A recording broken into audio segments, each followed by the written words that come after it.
Well, hello and good morning. It is me, Phil Crowshaw from Geeky Group, and it's another live stream for the Journey podcast. And we've not been on for a little while, actually. You know, things get busy and then get distracted, but I thought it's about time I got somebody on who I've been wanting actually on this show for quite some time. So I contacted him and I'm delighted to say that Jonathan Finch is joining me today. So a very warm welcome to the podcast Journey Live. Jonathan, tell us who you are and what you do. My name is Jonathan Finch. I'm the commercial director at Big Presence, and we're a revenue acceleration agency. We help organizations generate more revenue faster, ultimately, and accelerate the revenue performance. But Phil, big thank you for having me on. I was honestly delighted when you asked me on, so a huge thank you.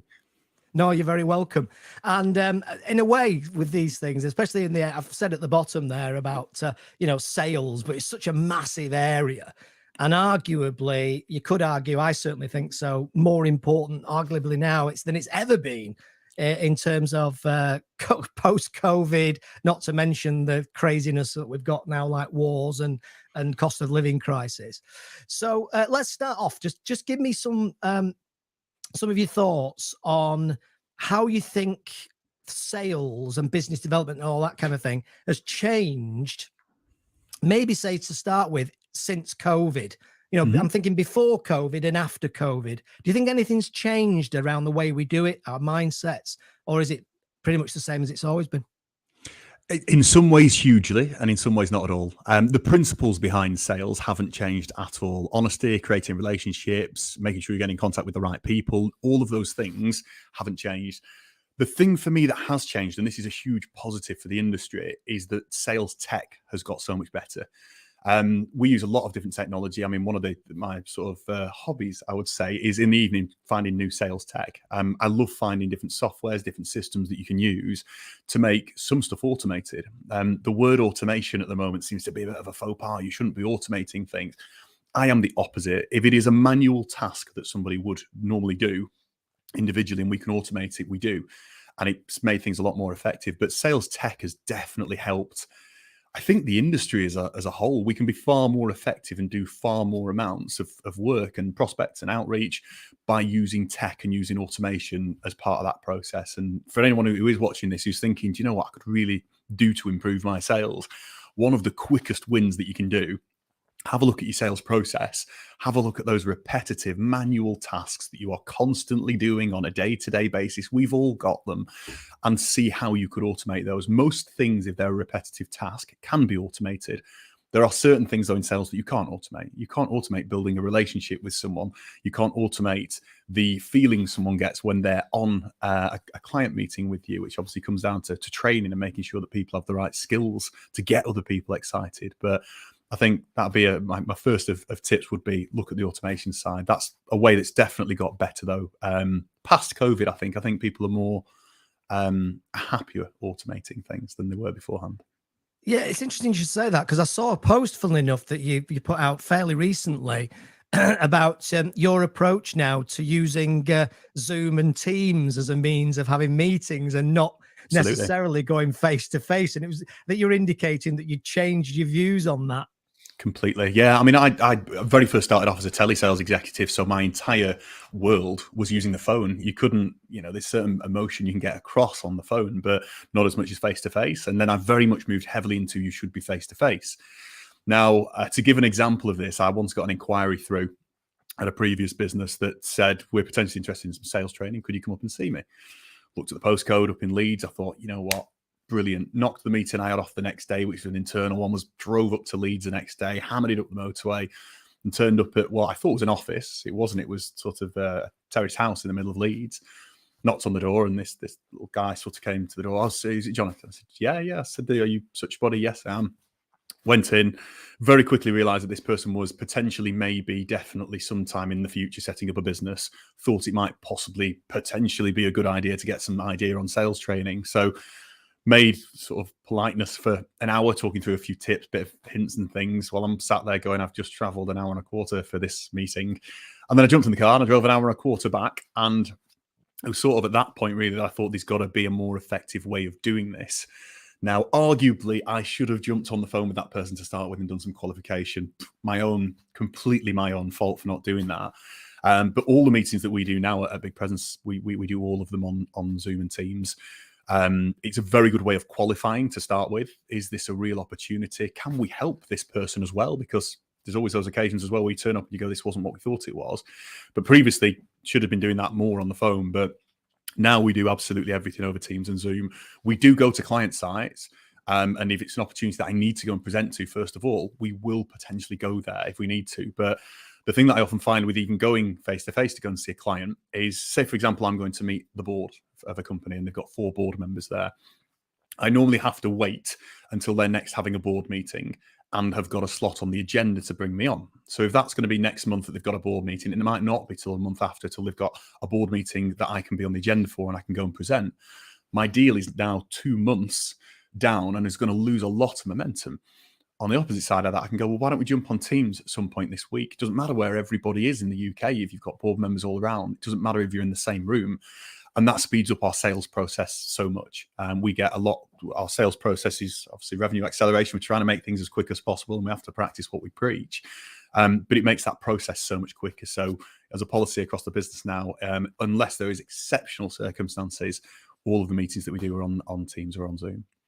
Yeah, it's really interesting, isn't it? Because I think the psychology's changed as well, hasn't it? Because I know what was always in my mind. I mean, I've obviously used Zoom for interviews for years, but if I'd ever mentioned Zoom to somebody 3 or 4 years ago, they thought I was talking about an ice lolly, as they always say.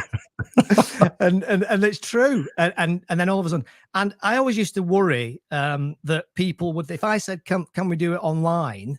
I always used to be concerned that people would think, what you're trying to tell me, you can't be asked to drive into Birmingham to see me. Yeah. You know, and now, of course, and this is partly, I think, as well, because we're so time poor and time has become so precious. And I've had this conversation recently about, funnily enough, about time, the preciousness of time. So it's in everybody's best interest, not to mention this whole thing about the saving the planet and not pumping carbon dioxide into the air. Yeah. It's, well, the other thing that I think you get with it as well, I mean, it depends on the industry that you're in, but if I go to present to a board, I turn up on site and I've got my PowerPoint, I've got my presentation, I have to plug my laptop in, I plug my USB stick into their PC, then in front of me, I've got the presentation. Fantastic. I spend half an hour running through the presentation. I'll have some questions for them. Hopefully, if I've done a good job, it'll be very interactive and they'll be getting involved rather than me just preaching at them. But the other thing that Zoom and Teams allows you to do is screen share. Now, this seems like a very small and simple thing, but a lot of the time when I'm going through a presentation with a client, I like to give them life examples, real life examples of what we're doing. If I'm talking to a client about doing outbound prospecting, I like to be able to jump on one of our big presence campaigns and go, look at the campaign we're doing. We practice what we preach. We do outbound lead generation for clients, and we do a lot of outbound lead generation ourselves. So having the ability at that middle of that presentation, if needed, to go, well, let me just show you some of the stats and to jump over onto my system. You can do that in a live environment, but it's a lot more difficult than just go, oh, give me a second, let me just screen share. And I do think it gives you that chance to be a little bit more reactive as well, just for ease. It's a lot more difficult to do that with people on site, and often showing a client some actual results of a campaign that we've run for ourselves gives them a lot of confidence in what we're doing, to go, these guys do know what they're on about, because I'm showing them live stats. These aren't a presentation of some stats that I've put on. This is a live account that I can show them that's running, which I think also makes a big difference. It does depend on the industry, but I think that really makes a difference. Yeah, no, it absolutely does. So let me just ask you now, because most people who ever watch this show will know that we never speak to our guests ahead of time. We don't have a list of questions. We just go live, jump in there. Jeopardy's our middle name.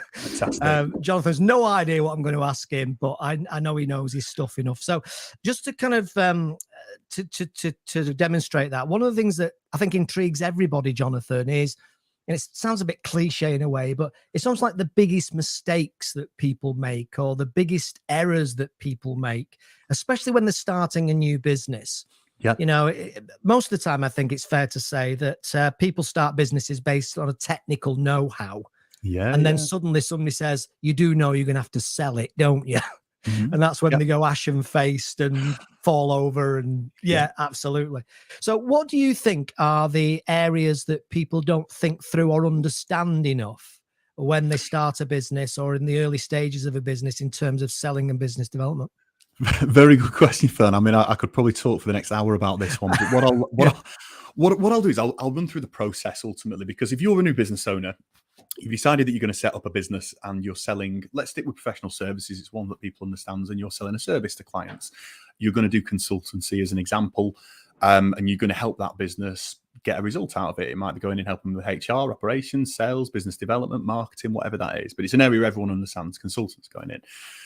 The first thing I'd say is people don't spend enough time actually looking at how they are going to pitch that product and the price that they're going to do to a client. Because I use McDonald's as an example for this. Completely different from professional services, but McDonald's is very, very good at, here's a menu, here's what you can order, go to the drive-through, order. It's a very, very simple process of doing that.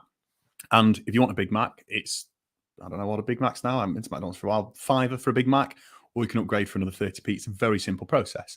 You want another burger on there, it's another £1. It's really simple, the pricing strategy. Now, I find this a lot with new businesses that we're working with when they come and go, we need lead generation. And we go, are you sure? And they go, well, what do you mean? Of course, we need a new business. And we go, lead generation might not solve your problem, because if you don't know actually how you're going to sell that product and how you're going to price it and how simply in 30 seconds you can explain to someone, this is how our pricing works, you're going to really struggle when it comes to selling it. People do not like receiving complex spreadsheets that you've sent them. They want a really simple number. So I think the very first thing is setting up the pricing. There's a strategy, business partner Matt Simmons talks about this quite a lot. It's called the Goldilocks strategy. Very, very simple. You give 3 different prices. So I hate to use this analogy, but it's very simple. Gold, silver, bronze packages. Don't call them gold, silver, bronze packages if anybody's doing it. If you have got gold, silver, bronze packages, maybe have a look at that. But you got your gold package, your top whack, your absolute belting top whack package that does everything that you want in it. Then you go down to your silver one, then you go down to your bronze one, which might be the bare ass minimum that someone would need to use your service. Having that pricing strategy is brilliant, because when a client goes, how much is it? You don't go, well, it depends how much time you want. And if you wanted me to come to site, I'd have to charge mileage. And if you wanted, we sometimes charge for prep hours. And the client's at this point going, what? So having that pricing strategy that you can put in front of people. The second mistake is not pitching the biggest package. If you're going to go into a client, pitching the biggest package to start with. Okay, there's going to be the occasion when you go, I know they haven't got the right sort of money for this, but people undersell themselves a lot. And what they end up doing is selling the lowest value package for someone who would have paid for the middle or the higher. And the middle or the higher might have solved their problems. If you're a consultant and you go in and you're going to go and help someone with a marketing strategy, the marketing strategy might need 20 hours per month of your time to get right. If you only go in and sell them 5, number one, it's not helping you because you've not got much revenue coming in off that package. And number 2, it's not helping the client because they haven't solved the problem that they were hoping to solve by getting in contact with you. So I'd say that's the second mistake, not pitching yourself high enough to clients. Clients are very good at coming back and going, that's too expensive, which is great. If it's too expensive, you can work with that. You can lower the amount of hours, or you can look at the outcomes that they want and go, well, you wanted a full marketing strategy, that's 20 hours. Which bits of it could we remove? Well, we might not need that bit, and we might not need you to do the SEO and PPC. Brilliant. We can just do 15 hours. And that's great. You've gone down from that higher package to the lower one, and you're going to be on for a good deal there. It solves the client's problem, but you've got a decent amount of revenue coming in. So that's what I'd say would be the second thing when it comes to biggest mistakes. Third one would be, what would the third one be? Looking at the process, I think. So looking at your sales process, a lot of people bumble along with their sales process and sort of go, well, I'll do this, or I'll create something from scratch. Every time someone wants a proposal, I'll make it from scratch. We have a rule at Big Presence that we never create end assets for a client without creating a template ourselves. So if a client comes to us and goes, we want a lead generation strategy, we already have a template for how we've done that for other clients, which makes it more time effective for us to produce that, which means we can be more cost effective to the client. But doing those repetitive tasks over and over from scratch would definitely be one of the biggest ones. The fourth one, and I think this will be the final one on sort of mistakes, but this depends on how long clients have been going. But one of the quickest wins that you can do as a small business owner or a new business owner to get revenue in is not actually to go out to the sector that's completely fresh and try and sell them on your product. You will already have a load of brilliant people in your network or in your market that you know that would buy from you if you ask them. Now, people go, I don't want to be pushy. I know those people. I don't want to be pushy. It's not being pushy. You're going out and you're seeing if you can solve a problem for them, which is ultimately what sales is about. Find someone with a problem, solve the problem, they pay you for it. Fantastic. And do it again and again and again. But for anyone who's new that is starting out, a really good way that you can phrase this to a client someone in your network that you know you'd love to sell with, but you've already got a relationship with, is ask them for some feedback. Reach out to the person to start with. Hi, Phil. I'm just about to launch a new product for lead generation. It is specifically aimed at businesses that would be in your sector. Would you mind jumping on with me for half an hour or an hour, just having a brew and just giving me a bit of feedback on the way I'm going to pitch it, the actual product and the actual service? What this does for you is it gives you some brilliant feedback, because hopefully if it is someone who's in your network, they're going to be honest with you. It's not right. Great. You can amend the things that aren't right and then you can go out again. What you'll actually find that will happen here is if you go out to 5 people about this new product or service and you ask them, what's your feedback on it? You'll get 1 or 2 will go, I think it's brilliant. That's something we could use. Oh, right. I wasn't the aim behind this conversation. I was hoping to get some feedback from you, but I'd love to have a chat with you on that. And as a byproduct of going out and getting feedback, if you do that 5 times, 1 of them, 2 of them, 3 of them will most likely go, yes, that'd be worthwhile doing. Or if they go, it wouldn't be for this reason, you can ask them a simple question. Well, not a problem. If I sorted that thing out, would you be interested in it? And that's a really nice way of going out to your existing network, selling to them. I mean, Big Presence was initially set up selling to my existing network. I went out to the people that I knew and said, would you be interested in having a chat about lead generation? Exact process I talked about then. Or would you give me some feedback on the service we're doing? And a number of them said yes. And then we were off the ground and not running at that point, but we were crawling at that point. So you're obviously a big advocate for, I guess, what you might call giving away value in order to get, the big sprat to catch mackerel, props was the saying back in the day, wasn't it?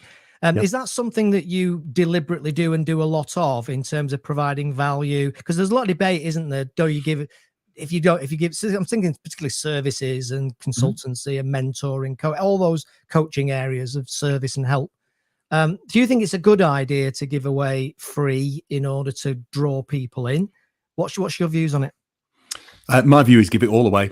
Give it all away. Absolutely. The reason that I say that, I mean, if you scroll through my LinkedIn for the last 4 or 5 years, you could probably, if you wanted to, find all of the advice that you would get if you booked me to come in and do some work with you and your team. The thing is, that's going to take you, the amount of content that I try and do on LinkedIn, you're going to be there a while doing it.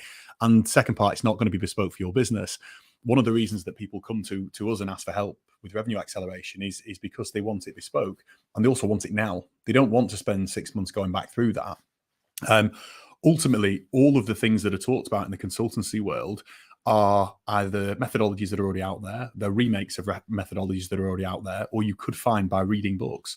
When I first started in a previous business, a lot of the advice that I was giving was stuff that I was learning myself. I'm a big advocate of learning yourself. And a lot of the things that I was doing there were things that I was finding in books and that I was listening to webinars and podcasts and going, that's a great tip there. That's a really good tip. And then putting my own spin on it and putting it out. But I'm a great believer on give it all away. People always have this sort of idea, similar to what you said, Phil, of I've got to keep it here. People won't pay for it. One of the biggest problems that people have in sales when they're selling their product is credibility. If you're going to sell to someone, you can be the nicest person in the world, but if you're not credible, they're not going to buy from you. Now, you can do a lot of the work up front that you'd normally have to do in the sales pitch to build credibility by giving away free tips, free hints, doing blogs, doing webinars, doing lives, doing videos on LinkedIn, so that when the person comes onto that meeting with you, they already know you as credible. So you've jumped a big part of the sales process where you'd normally have to build trust and credibility with them. They're already coming on going, I've watched a lot of your stuff. I really like what you do. Here's how I think you can help me. Where if it's a completely cold lead, person doesn't know who you are, never spoken to you before, you can still build credibility in that call, but you've got to do it in a very confined space. You have to do that in an hour or 2 hours or however long that sales meeting is. My view to everybody is if you're going to be new business that's putting himself out there, give as much away as you can. People will still pay to come and get you to do it bespoke for their business. I think that's really, really good advice and very true. And I guess that links very much into that whole area, which is very, very difficult in the real world. And that's patience, isn't it? Yep. Building that credibility, as we call it, relationships. But we're all kind of up against it. We've all got bills to pay. And it's so tempting to go in with the snog straight away, if I can use that metaphor in the world that we live in. But you're always tempted, but the reality is you've got to just take your time and build rapport, and then figure out when the best time is to actually maybe make that pitch, in inverted commas. Is that a fair observation? Yeah, and I think there's two main strategies here, and this is how we sort of run all of our lead gen activities at Big Presence. But you have a finite marketing or lead gen plan, and you have an infinite marketing lead gen plan. If you ask me specifically, how much time do you spend on doing videos, doing blogs, doing lives, doing webinars, and how much revenue does that create for you? I can't give you an answer. So then some people go, well, if you can't put it on a spreadsheet, you can't manage it, measure it. On the other side there, I'll go, well, I'd rather be the company that is doing that stuff infinitely than the company that isn't. If you take two organizations out there, Big Presence and Little Presence, Big Presence is doing lives, webinars, giving out free tips, giving out videos, sending out a monthly newsletter to people to help them with stuff. And then you've got Little Presence. Little Presence isn't doing any of this stuff. They just sat there going, I can't tell anyone about this.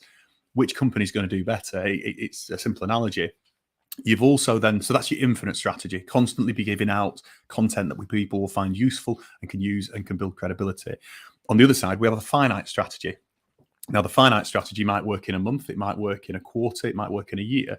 But the idea with that is that's where we do our lead gen campaigns, where we go out and ask people, do you want to have a conversation?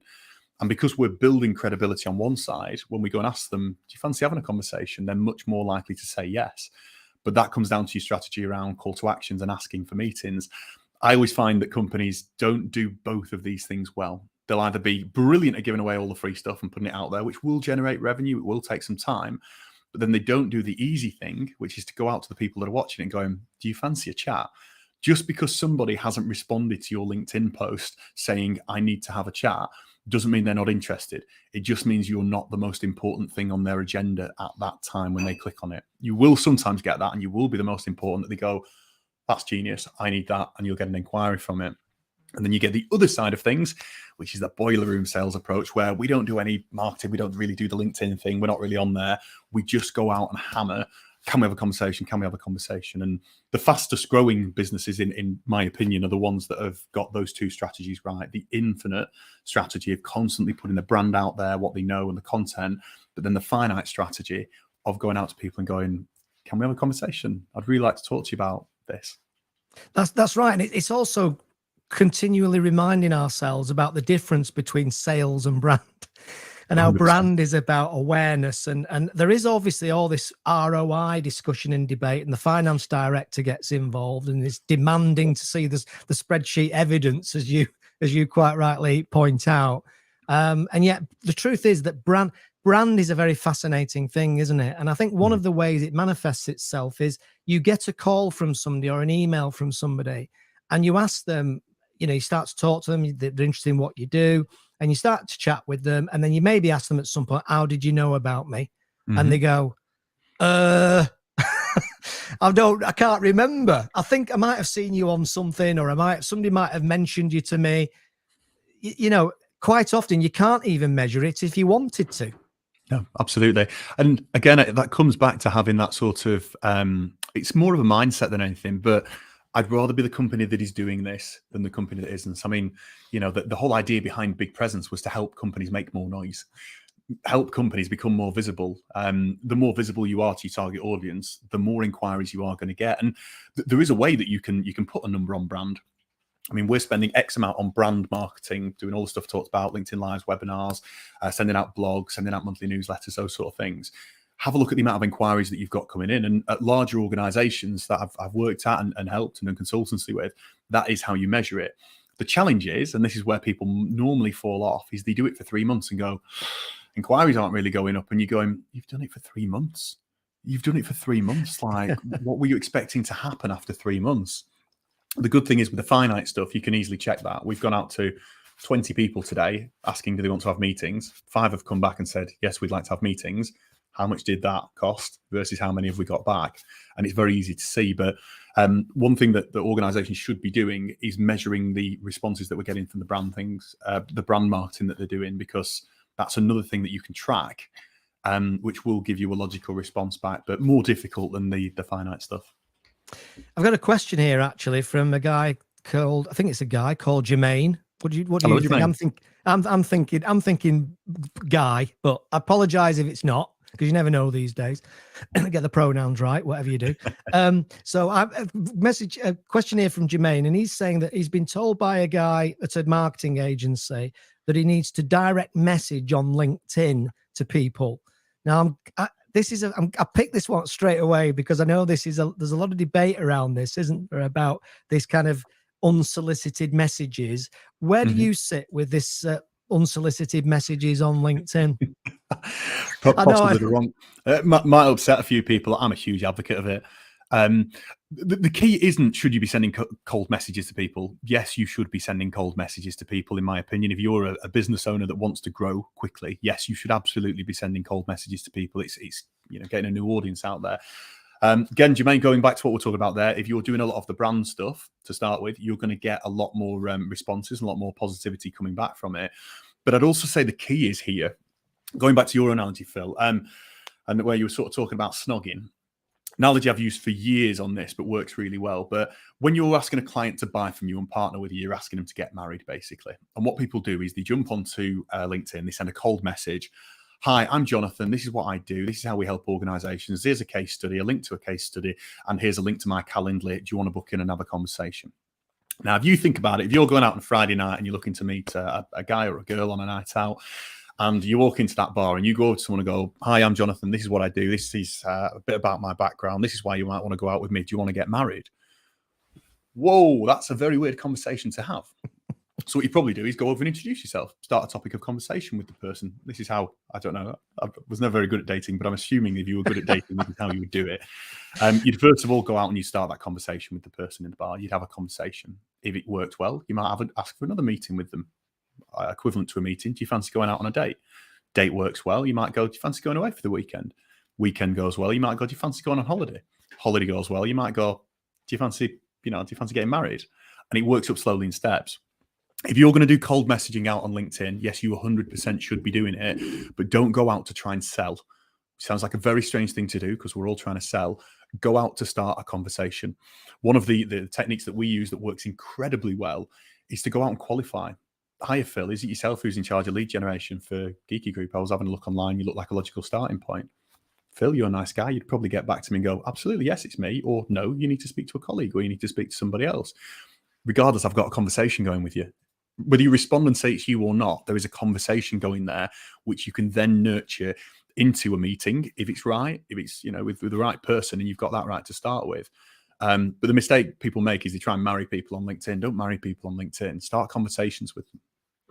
What always really impresses me, and this is a tip if you want to take it, very, very rarely does anybody message me and demonstrates within that message, Jonathan, that they've even really looked at what I do and what I'm about. And the twice I can remember that people did it, it blew me away. Yeah, and that tells you something, doesn't it? So one guy, for example, messaged me and said, I see you do lots of interviews with people online and I find it really interesting. I do X, Y, Z, and I'd love to be a guest on one of your shows. Is this something we could have a chat about? And I was just impressed the fact that he'd bothered to even have a clue at what I was actually doing. And then the other one was a guy that sent, I think it was a lady actually, that sent a screenshot of one of my YouTube channels and put arrows on certain things and said, was looking at this, think that you could do a lot better in this area. And I've done a bit of an assessment and evaluation. And I think you've got a lot of opportunity here. Do you fancy a chat about it? And that lady was in Bangladesh, which just goes global. Yeah. And fantastic. I thought, wow. What a great approach. And it was just the simple fact that they made the effort to see who I was. Sometimes I'll get things like, which is even worse by a mile, we do podcast training. Is this something I can interest you in? Well, guess what? Fair amount of what I do in Geeky Group now is podcast school. The clue's in the title. So I'm doing a lot of that stuff. So they've not even bothered to check out the fact that I'm arguably in competition with them. And one of the ways that you can do this really easily through LinkedIn, and this is a really good tip for anybody who is, again, small business owners starting out or salespeople. If you're in revenue generation, really good tip. But one of the challenges at the moment with LinkedIn is a lot of automation going on. Again, talked about it before. In the right way, in the right time, I'm a big fan of automation. Makes everything a lot quicker. But if you want to prove to a client that it's not an automated message, excuse me, very, very simple. Use the voice note feature. If you've connected with someone at the very bottom, when you click on message, you can send them a voice note. Jump onto your mobile phone. Hi, Phil. Hope you're well. Jonathan here. Loved your podcast that you did the other day. I'd love to have a conversation with you if possible. We do X, Y, Z. Any chance I could catch up with you for half an hour and we can have a brew and chat through it? There is no way at the moment, there probably will be soon, that you can automate a voice note. Voice notes have to be done personally. And I do some mentoring for someone, small business owner trying to give revenue a kick. And we've been working on voice notes and they work. You'll get responses. The other thing that I'll say is, like, I can't not listen to a voice note. If you send me a voice note on LinkedIn, no matter what I'm doing, I'm sort of like, the intrigue factor goes through the roof. Yeah, it's a little bit of, I'll always listen to them. Now, I'm very difficult to catch on email. My emails are incredibly busy. You'll struggle to catch me on the phone because I'm normally in meetings. So you'd have to leave me a voicemail. You send me a little voice note on LinkedIn, I'll probably get back. Well, no, I will get back to you. If someone voice notes me, I was just thinking probably I'll always get back to a voice note because someone's put that little bit of effort into it. And I have to listen to it. It's a bit intriguing. What's that? Yeah, absolutely right. You mentioned sales tech earlier on, so it would be remiss of me not to mention something that's being discussed quite a lot at the moment, and I'm doing some research on it myself at the moment for numerous reasons, and that's something called ChatGPT. Have you got, I know it's very early days and I'm throwing you right in the deep end here, but have you got any idea what AI and ChatGPT, with AI in mind, artificial intelligence, have you got any ideas how it might impact on sales in the future? I know you're not Nostradamus, by the way, but I think we can already see those changes happening, Phil. I mean, I use ChatGPT probably 5 to 6 times per day.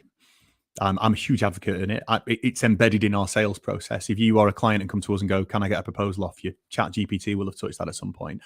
The biggest way I use it at the moment, and for any salespeople again here that are listening to it, to this, use ChatGPT for this thing. It's a great time-saving technique and works incredibly well. I've jumped on with you as an example, Phil, and we're having a conversation, and I go, Phil, I'm going to send you a proposal. Go, not a problem at all, Jonathan, get that sent over. We jump off that call and I go to put my proposal together.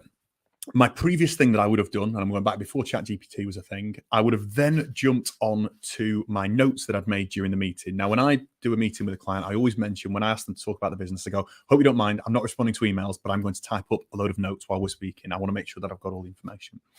Type up all my notes during the meeting. Now, anyone who knows me, my notes are like unreadable. It's just got all of the things from the conversation all over the place. So what I immediately do after the sales meeting is I go into ChatGPT. I paste my notes that I've put in there. Hi, ChatGPT. How are you? Hope you've had a good weekend, that sort of thing. Make a bit of banter with ChatGPT first.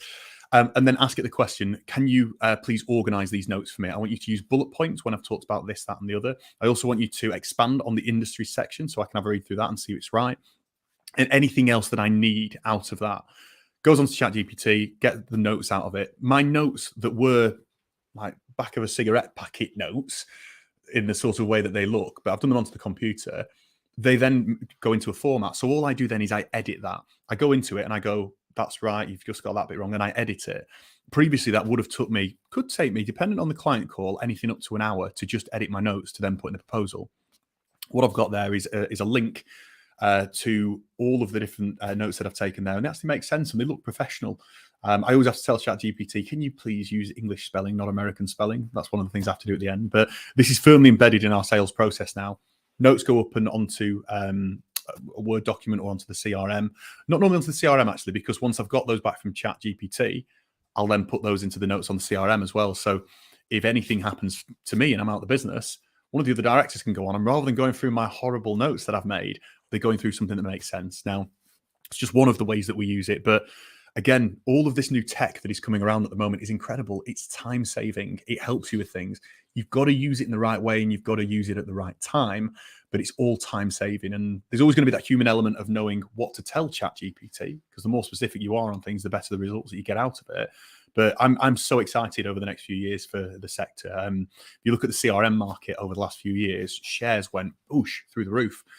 And as the share price has gone up and new CRMs are popping up all over the place and better things are popping up in your CRM, as has all this sales tech that sits around it. And that for me is incredibly exciting. I'm so optimistic about the next few years. Yeah, it's fascinating. When you first saw ChatGPT, I don't know if you can remember back in the day when you heard about it and you had a look at it. Was there a bit of a wow factor when you saw it? We were actually a bit of ahead of the curve on ChatGPT. Like I said, my sort of guilty hobby in the evenings is looking at sales tech. And before we used ChatGPT, we used Jasper. Jasper was a version of ChatGPT that was out before ChatGPT.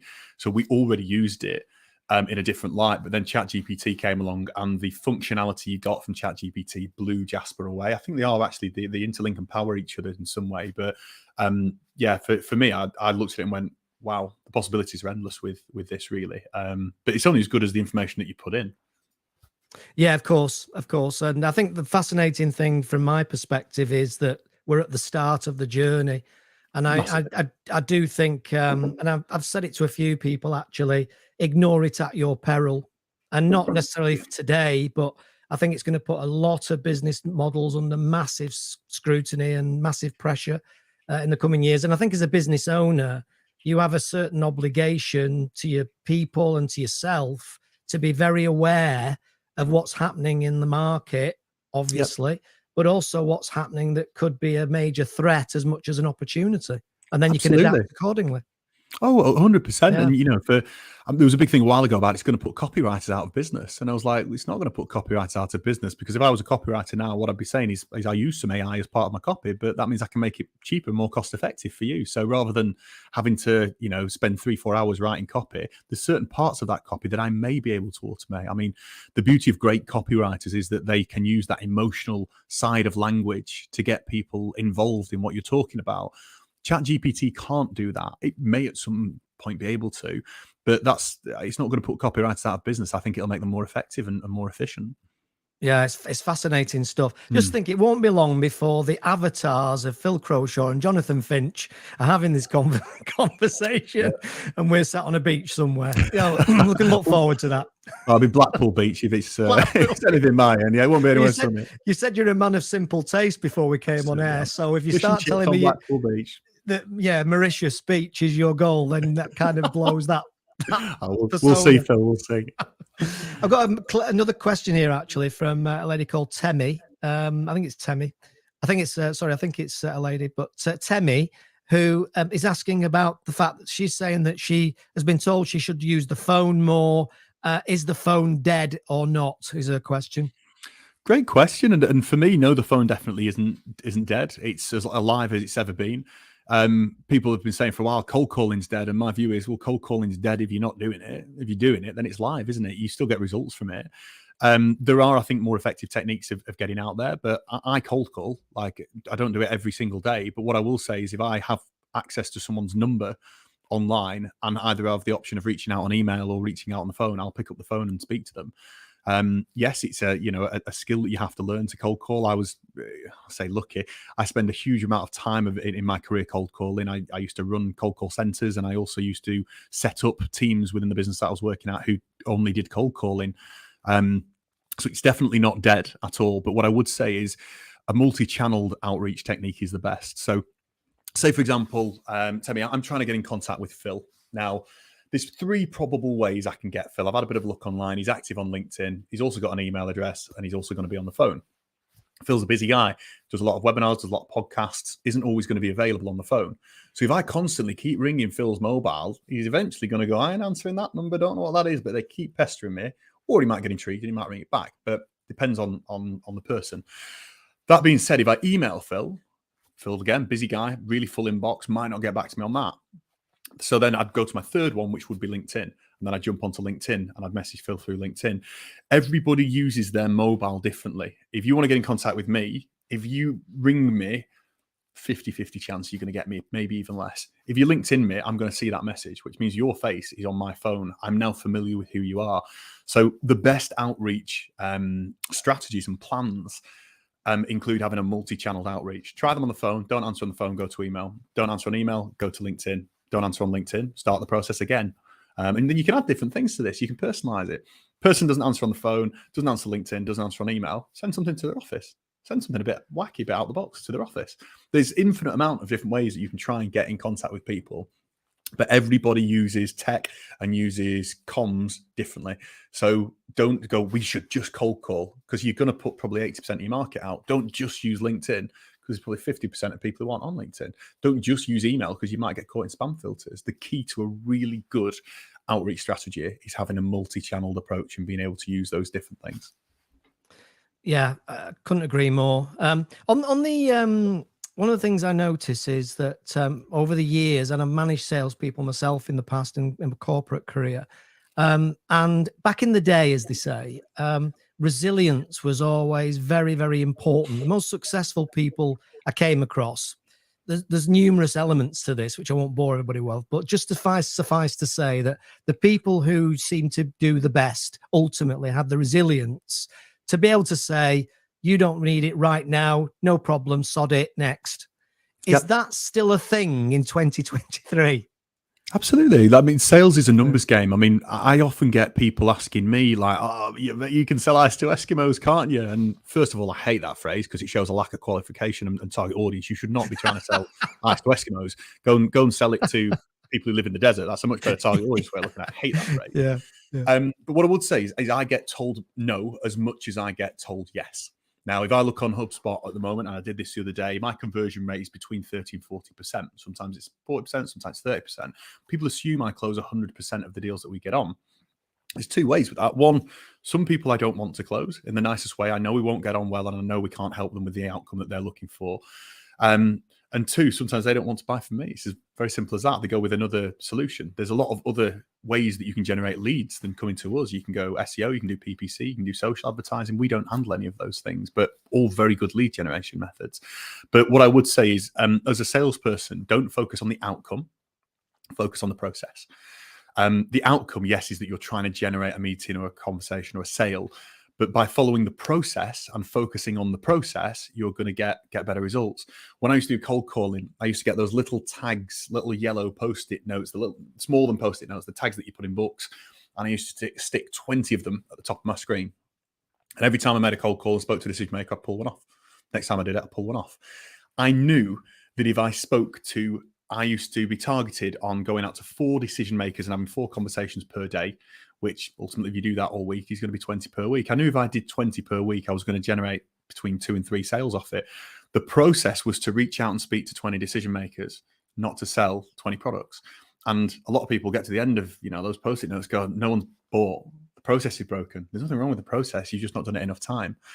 And the more you can get a handle on your numbers of how many people do I have to ask to buy from me before I get a decision or a deal, the better you can get.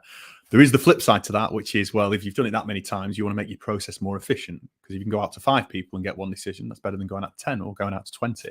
But different side of the coin there. But what I would say, any salespeople, small business owners that are listening to this, trust the process. If you send 5 voice notes per day to people on LinkedIn asking for a meeting, that's 20 that you're going to get per week. 25, depends if you're going to do that on Fridays as well, I suppose. But if you're going to do that, I guarantee you'll start getting meetings back from it. But people go, oh, well, I sent 5 and I didn't get anything back. It's like, yeah, you have to send 25. You have to send 20. Trust the process. Yeah, and of course that's where patience comes in again, isn't it? Because you got to be. Somebody used to work for me actually a few years back. Who was a telesalesperson. She was really, really good, and she used to say, "My goal today is to get 20 no's." Because she knew if she got 20 no's, she'd actually had probably spoke to enough people to get 5 yeses. Absolutely. Yeah, no, it's fascinating. Right, okay then. Well, that's about it. I think we'll probably close it there because I know you well enough now to know that, and I know me well enough now to know that we'll be on here for another 7 hours if we're not careful. And I need to keep it open because I need to do more of these with you, Jonathan. That's the key. So I suppose the last final question before I ask you to tell us who you actually, how to people can speak to you and get hold of you, is ultimately you're into the tech. So will the robots kill us all? Certainly hope not. I don't know if AI keeps going the way it is, then they're getting incredibly clever. But I don't know about kill us all. They'll definitely help us sell more. Yeah, and that's got to be a good thing. Okay, so Jonathan, thanks for joining me today. Tell us how people get hold of you, website address, all that lovely stuff. Yeah, absolutely. My name's Jonathan Finch, Big Presence. If you want to get in contact with us, the best way is actually to jump onto my LinkedIn profile, which will probably be tagged in here somewhere.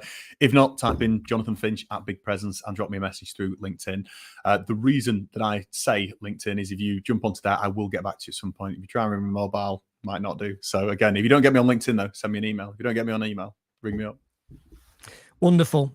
And I'm going to finally say that in terms of the whole thing about networking and getting to know people, etc., just as an example, I was looking to interview Jonathan, and I was working with a client, a coaching client, and he said to me, this is couple of weeks ago, 3 weeks ago, I need to get my sales sorted. I could do with some help with it.